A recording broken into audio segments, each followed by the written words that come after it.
Figures ng mga paborito mong 90s anime. Sobrang late na nito pero sa wakas nandito na si Umi ang pangkumpleto sa tatlong legendary Magic Knights. Tayong mga batang 90s, kilala natin si Umi na Marina. Si Marina yung maganda, mayaman, pero walang jowa. Kaya pinatulan niya na lang yung mga bata.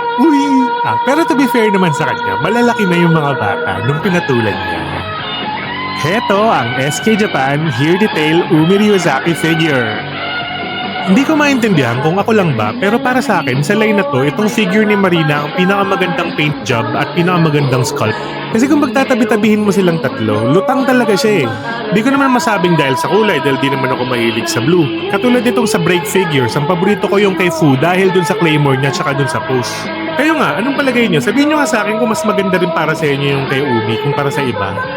Kaya ito na, pagtabi-tabihin na natin sila ang koleksyon ko ng Magic Knight Ray Earth mula sa Break at sa Here Detail.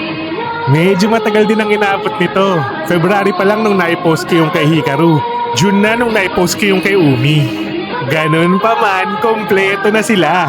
Kaya, kompletuhin mo na din to. Sigurado ako marami pang mga bagong Magic Knight Ray Earth figures ang lalabas. Dahil sa October, lalabas na rin yung bagong anime na remake.